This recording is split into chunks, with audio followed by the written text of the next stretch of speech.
my name is Nitesh Nagarashek. I am from Manara. So last class we discussed about a topic from 10th standard, that is light.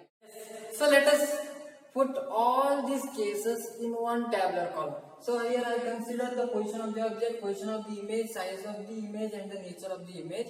So just consider one by one cases. So firstly I will write the position of the object. So some techniques we can use in this cases also.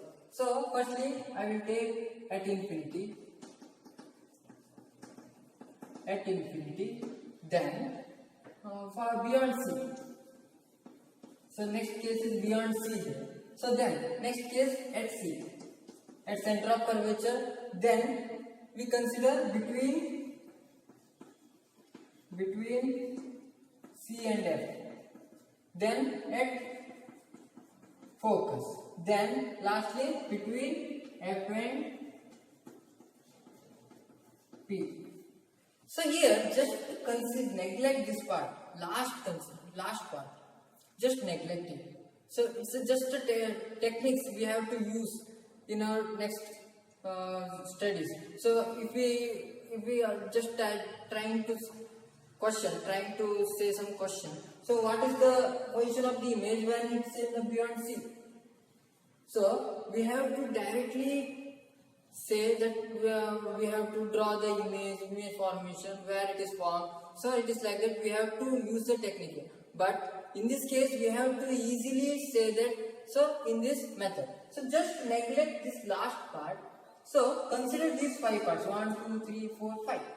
Okay. So then what we have to do is, so fifth case can be right in the first case of the position of the object. So at focus. So check whether it is right or not. Yes, it is always right. So then, so just insert this between C and F to the second. So we have to go here and we have to go here. So here between C and F we have to write here between C and F.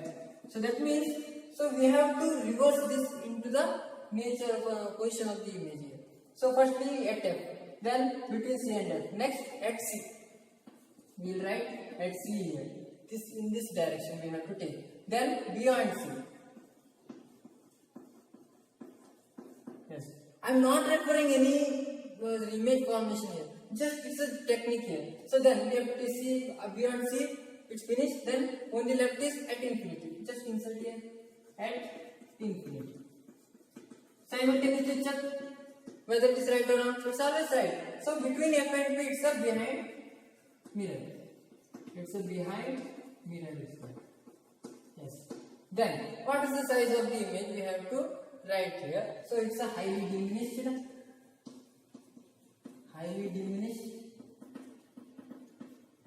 Then we have to increase the size, diminish. Diminish after that, same line, same size, same as object. Yes. So then we have to enlarge. So enlarge image. Beyond C. At infinity, highly enlarged. Yes, highly enlarged. Yes, then finally last case we got enlarged image. Here nature of the image, it's a real and inverted. Real and inverted. Here it is also real and inverted. Here also we got real and inverted.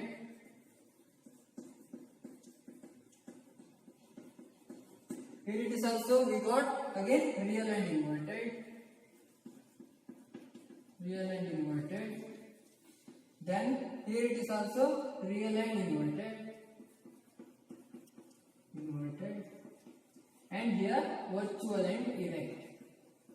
Virtual and erect images got here. So just neglect this here. So we have to write this in a downward direction, and same again we have to write in a decrease direction here. So firstly we have to take at F here and we have to cross multiply here at C, and here you can take. So like that. So and here, so we have to increase from highly diminished, same length, enlarge and highly enlarge. Here all are the real and inverted images are there. So finally last case is, so between F and P we got images between mirror, behind the mirror, and enlarged images we got, and the image is having the nature of virtual and erect.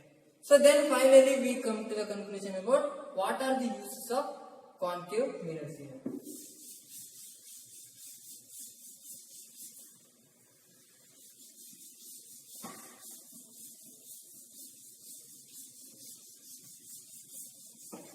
So what are the uses of concave mirror? Uses of concave mirror. So what are the uses of concave mirror? Firstly, concave mirror used in headlights.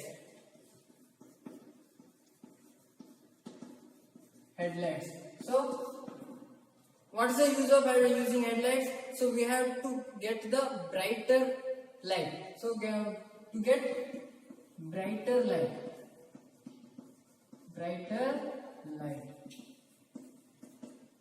So how it is possible? So think about that, your car headlight or bike headlight. So here, so this is like that, and here the bulb is there. So bulb is here. So this bulb acts as a principal focus. So when the light is from principal focus, so it will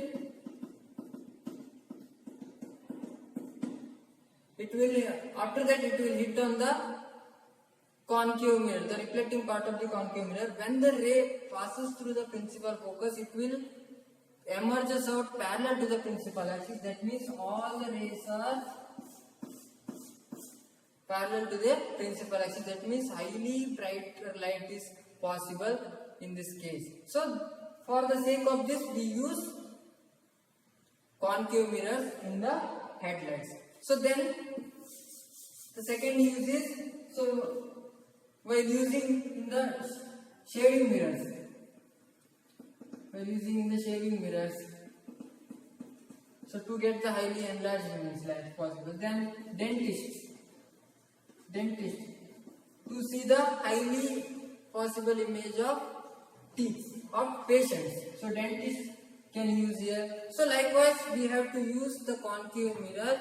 So we have to get the highly enlarged or diminished, so real and inverted like that images is possible in the concave mirror. So these are all about the image formation of the concave mirror and the uses of concave mirror. So I will conclude this part here only. So thank you one and all. Be safe and stay home. Thank you.